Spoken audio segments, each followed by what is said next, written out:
Community in Vaughan is searching for answers after late-breaking news of a grisly police investigation. Very shocking to me. This is very shocking. A baby was found in distress at a home and later pronounced dead. We're live at the scene with what we know about the person in custody. Now that it's happened, we're scared, we're reeling. Plus, a community in fear, a police service dedicating its full attention. We'll take you to North York for the latest on the investigation into a Jewish-owned deli hit yesterday by fire and graffiti. Moving to an administrative penalty system does free up court time to deal with more complex cases. And shifting the way to fight a ticket from a speed or red light camera, how the proposal could help the court system catch up and when it could be in effect.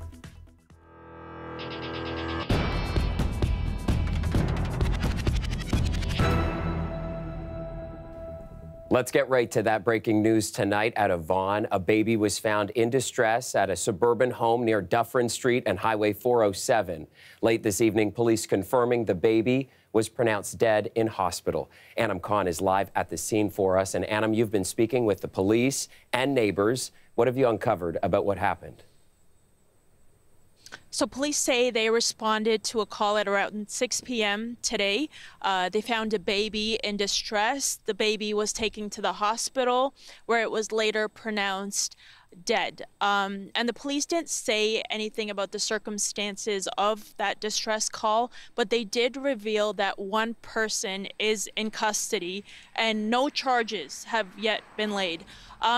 And Chris, like looking around this street, it seems to be a pretty quiet suburban neighborhood. The house in question is right in between a church and a park. And I spoke to many stunned neighbors here.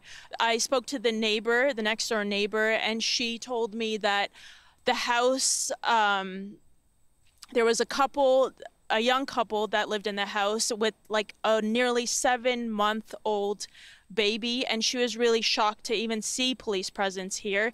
The neighbor across the street, he was devastated to hear the news, and he said he's praying for the family. So here's more from him. They seem very humble to me. Very nice people. Who lived in that? Down to earth and very young couple. And apparently they were husband and wife, and she was due to have a baby the first time I met them. So the baby was taken to the hospital, but then it died. Oh my goodness, that's terrible news. It's sad. Chris, the police presence here seems to be quite active right now. I've seen cops coming and going. Just right now, just a few minutes ago, there were two cops with flashlights that just came out of the house. And there's a car on the driveway, a cop car on the driveway right now. The house in question is taped off. And I spoke to many of the neighbors, and they are just hoping to hear more information about this tomorrow. Absolutely. So heartbreaking what we already know and so many unanswered questions. Anam Khan reporting live for us tonight in Vaughan. Thank you, Anam. Taking you to North York now and another crime scene. Toronto's hate crime unit is continuing its investigation into an alleged arson from yesterday at a Jewish-owned deli. While the owner was there covering up graffiti left on the building, members of the Jewish community showed up at the deli today to say there's no covering up the anxiety and fear that they're feeling. Greg Ross is on that story again tonight. This morning, the owner of International Deli Foods used white spray paint to cover up the graffiti on the back of his store that read Free Palestine. Police believe it was put there by the same people suspected of intentionally starting the fire inside the store yesterday. Of course, it's tragic. It's tragic. This man attempted to get into the deli, unaware it's still closed. For myself, it's unacceptable. Doesn't matter which like religion, which like group, ethnic group, society. It doesn't matter. Just need more respect in this, especially in this country where like 150 nationalities around here. Just it's a home for everyone, right? Members of the Center for Israel and Jewish Affairs also came to show their support to the owner. We've been very worried that something like this would happen. Now that it's happened, we're scared, we're reeling. She says they fear there could be more violence if police don't act fast. We've seen violent rhetoric escalating, both on social media and on the streets. And we know that violent words lead to violent action. And unfortunately, that's what we've seen in this case. Make no mistake, it was a criminal act that was organized and has inflicted great harm in our communities. Today, Toronto's chief of police doing his best to quell those fears. It has the full attention of the Toronto Police Service, and our hate crime unit is leading the investigation. No stone will be left unturned in this investigation as we seek to bring those responsible to justice. Leaders of the Jewish community are also asking others to stand and show solidarity. Stand with our community and say, this kind of hate, this is not welcome here, not in our city, not in our country. We actually did see some members of the community coming here today to show support. Some had never been to the deli before, but they just wanted the owner to know that he's not alone. The owner of the deli has not yet spoken publicly, but I've been told by people who have talked to him that he is still very shaken by this entire ordeal. Greg Ross, CBC News, Toronto. To Mississauga now, where officers are asking for the public's help in locating two suspects in a deadly shooting we told you about last night. Yesterday, at approximately 5:15 p.m., police were called to the area of Glen Erin Drive and Battleford Road in the city of Mississauga for reports of shots being fired. Upon arrival, emergency crews located one adult male with several gunshot wounds. He was transported to a local hospital where his injuries were determined to be life-threatening, and unfortunately, he did succumb to his injuries. The victim has been identified as 26-year-old Sean Murphy. Investigators say two men were seen running from the area, but there's no description. Anyone with information, though, is, of course, asked to contact police. Back in Toronto, police and Crime Stoppers are celebrating a record-setting year for the program. In 2023, tips helped lead the service to over 100 arrests and more than $5 million in recovered property. But while the program is being applauded, our city's overall crime numbers are certainly not. Dale Manukduk tells us why. Your city, your safety, your call. Usually, Toronto Crime Stoppers gets calls. But today they were on the receiving end of a dozen provincial and international awards. Last year, the program received over 7,000 new tips. These tips resulted in 106 arrests, 720 charges, and the clearance of 148 cases. Prior to 2019, only 17% of tipsters actually picked up their cash reward, and Toronto Crime Stoppers was paying out under $9,000 a year. In 2020, it moved away from individual rewards. Since we've gone to the new model of community reward programs, we're handing out $20,000 to $30,000, $35,000 a year doing special projects, hockey camps, basketball clinics, park revitalizations. The program is hoping to see more tips come in and more money put back into communities. While the program saw positive results last year, major crimes in Toronto were up over 17%. Driven mostly by assaults and car thefts. But DemQ says the police service is seeing progress in other areas. We've seen a reduction in shootings in this city, something we work very hard to address on a regular basis. So, crime trends have to be looked at over a longer period of time than yearly snapshots. Total shootings and people killed or injured as a result of gun violence has gone down each of the last 5 years. If you're looking for the hustle, you're going to look for the hustle where you're going to be successful. This anti-gun violence advocate says guns and drug busts have a direct impact on other areas of crime. Every time it's a record drug bust. So a lot of drugs are coming off the street. A lot of guns, illegal guns, are coming off the street. So now what we're seeing is a shift taking place. What's more lucrative? And carjackings, yeah, we've seen an increase. To tackle rising crime and lagging response times, Toronto police are looking for more money and more officers. The force will make its case to the city later this month. Dale Manukduk, CBC News, Toronto. -3, feeling like -9 as we look live at the city tonight. And the sun finally returning today. So is Victor Paolo returning to cover weather for us tonight. And on one of the coldest nights of winter so far, Victor. Chris, you are right. I was someone who was looking forward to some maybe not as chilly weather as we did get later on today. And of course, the closer we got to the late night, it definitely got quite cold here in the GTA. Now, we're expecting that cool north wind to eventually let up as we do get closer to our weekend and temperatures will get back to above seasonal. But a day like today, well, that's actually what we call seasonal weather. Now, we do have cloudy skies in store, which will lead to some flurries. But the reason I say seasonal is because your average high is -1.6 and your average low is -9.7. And here's those flurries coming off the Colorado low right there. And the time it reaches the GTA should be closer to around, let's say, Saturday afternoon, closer to 6, 7 o'clock. We're expecting it to touch here. But by the time we're all said and done, Sunday's going to be the return of sun and cloud. So make sure you stay tuned to Chris and I to see exactly what else will be in store for your 3 and 7 day forecast. Over to you, Chris. All right, Victor, thanks a lot. We'll talk to you again in a few minutes. The latest real estate data is out for Toronto, and it's showing a rebound in sales last month. It's something analysts expect will become a trend in the year ahead. At least from the GTA perspective, you are going to start to see an increase in transactions as we start to see borrowing costs go down, because people will see that as a positive from an affordability perspective and look to get back into the marketplace. All right, so let's take a look at how those numbers break down. The Toronto Regional Real Estate Board says there were 6,000 homes sold last month. That's up 21% from the previous month. And looking at the entire year, sales were down. Treb says just under 66,000 homes were sold in 2023. That's a 12% dip compared to 2022. The average selling price for all home types in 2023 was just over $1.1 million, and that's down just over 5% compared to 2022.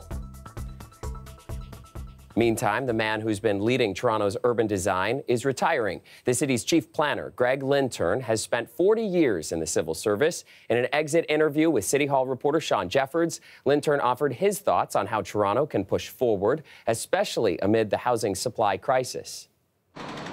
After decades shaping Toronto's development, the city's top planner is retiring. Greg Lintern took on the job as chief planner in 2017. And he's been celebrated at City Hall in recent weeks. Greg is the very model of dedication, professionalism, courage, and integrity. I just want you to know that Greg has been a giant of the civil service. He has been an inspiration to all the people that are in this chamber. But Lintern himself is quick to say more work needs to be done to address Toronto's housing crisis. Some early efforts are starting to take root, and key to that is getting people invested in solutions. When we talk to people, we try to relate the housing crisis, which sounds like a big, insurmountable problem. We try to make it personal. So we ask people, what's your housing situation? Where are your kids living? On the second day of his official retirement, Lintern meets us in the Golden Mile for an exit interview. He points to the growing community around Eglinton and Victoria Park, which he says is the way of the future. The city projects 38,000 housing units will be built in the former industrial area in the years to come. We're projecting 700,000 people in the city over the next 30 to 40 years. A lot of them will come and reside in new communities like this. And you will see that transformation take place. We've got the new Eglinton LRT here. There'll be new services, new community centers. It'll need schools. It's like building a small town right in the middle of the city. Connecting those new residents with transit will be important, including the unfunded Eglinton East LRT. How key are those projects to those communities? I think that people look at them with a bit of skepticism and say, we're never going to get those things done. Well, Eglinton East will bring, will just explode transit access in Scarborough. Like, it'll bring transit access all the way out to Scarborough campus and then all the way up to Malvern and back. So it will provide, that connectivity that part of Scarborough does not have right now. As for Lintern, he says what fueled him over 40 years were the steady flow of new challenges. What kept me in it was just being able to work across the city in different jobs, different geographies with different people. You know, when you join an organization like the City of Toronto, you actually stay in the one employer, but you get such an incredible variety of challenges and opportunities, and the change is constant. Sean Jeffords, CBC News, Toronto. Welcome back. The attention of the nation was on a courtroom in London, Ontario today as victim impact statements were read at the sentencing hearing for Nathaniel Veltman. He's the man who was convicted in the deaths of members of the Afzal family killed because they were Muslim. Thomas Dagla has been following the high-profile court case. They lined up early and filled the courtroom for a day devoted to an extended family left grieving by an Islamophobic attack. Today, I hope that all of Canada will listen to the important messages coming out of the courtroom. In court, one after the other, more than 30 cousins, siblings, and relatives of the Afzals laid out their agony. Ever since Yumna, Mediha, Talat, and Salman were run down 2.5 years ago by an avowed white nationalist driving a pickup truck. Mediha's mother was the first to deliver a victim impact statement, telling court she's often overcome with fear. Any big black truck zooming by, she said, freezes me in my tracks. As Canadians, we know that this act that terrorized our community from coast to coast did not take place in a vacuum. The Afzal's young son, now 11 years old, was seriously injured in the attack and left orphaned. In court, an aunt addressed Nathaniel Veltman directly. "You have stolen everything from him," she said. Everything. Mediha's uncle and aunt recently told CBC News about their loss. As if you were going to choose someone for a TV role and you wanted a decent family, this would be it. You could not beat them for niceness. In court, the killer was seen breathing heavily and appeared visibly uncomfortable. Already convicted of 4 counts of first-degree murder and 1 count of attempted murder, Veltman is guaranteed a life sentence and still faces the prospect of being formally labeled a terrorist. Likely will not have any difference on the ultimate sentence, but it can be important, again, for later down the road for the parole board to hear. In court on Friday, dozens more of the Afzal's loved ones and Muslim leaders will describe their pain, while the killer is made to listen again to consider the toll of his actions. Thomas Dagla, CBC News, Toronto. Back in Toronto, there's a proposal working its way through a committee at City Hall to try to speed up the provincial court system. It involves changing the way people can appeal tickets from speed and red light cameras. Ali Chiasson explains what could be changing and why. This is the city's busiest speed enforcement camera. Located along Parkside Drive here where the speed limit is 40 kilometers an hour, some drivers treat it like a racetrack. This device can clock thousands of drivers a month going over the speed limit. They can and often do dispute their tickets at provincial court, but that process could soon change. The proposal before the committee is effectively a voluntary downloading of the processing of the fees or the court services from the provincial courts to the city. Right now, the city only processes parking tickets. But if all goes to plan, as of November 1st, 2024, anyone fighting a ticket from a red light or speed camera will have to appeal to the city, which would lighten the caseload at provincial courts. Moving to an administrative penalty system does free up court time to deal with more complex cases.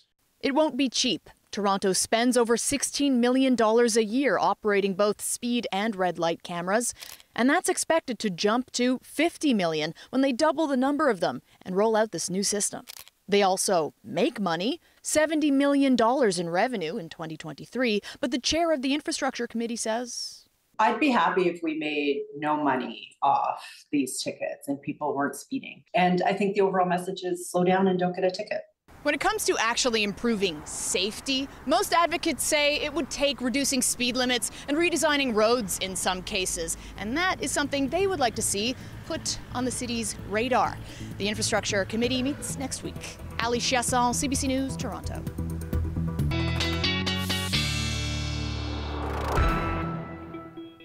All right, the cold weather hitting us in the face tonight might not feel great, but at least it'll be short-lived. Walk us through what's going on here, Victor. Now, to explain, Chris, why all of that cooling down is happening, well, we're just going to take a look at the map of North America here. We can see a lot of that blue is working its way right down here to the GTA. But as we do get later on towards Friday, you'll see that a lot of that blue is going to turn to green because we're expecting the temperatures to get back to above seasonal. Now, don't forget seasonal temperatures. What they are, around -2 is your average high. And of course, we're looking around -9 being your average low. But then here's what we're expecting when it comes to tonight, right by that seasonal average, -8, and it's going to feel like -13. It will be a chilly start to your morning as well tomorrow. We'll be feeling closer to -12. But here's what's happening, and here's where all that precipitation will be coming from. We're talking about that Colorado low, and as you can see here, working its way in from Colorado, the mountains will be in towards the GTA, but we're not going to be seeing much of that action because right when it comes to Friday, it's going to be a day we're going to see a mix of sun and cloud. As you get towards your overnight, again, only more cloud cover, not much precipitation working its way in. But as you get closer to Saturday, you're going to see that cloud cover get thick. And the reason the cloud cover is getting thick because right around after supper, you can see what's coming our way. It's going to be that snow that we're expecting.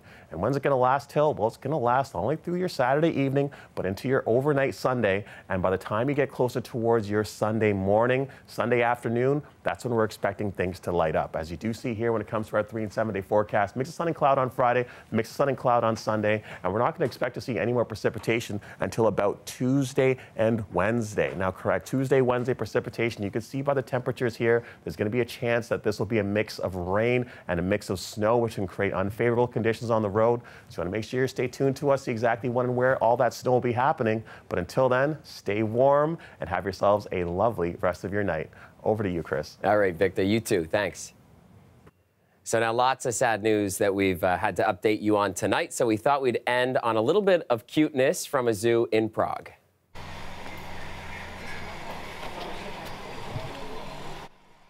It's a 10-year-old Western lowland gorilla named Dooney lounging around with her firstborn. The little cub doesn't have a name yet, born just 2 days ago.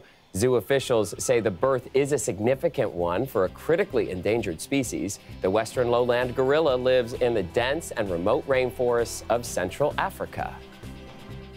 All right, nice. And that is our show for you tonight. Thanks for watching. I'll see you back here tomorrow night at 11.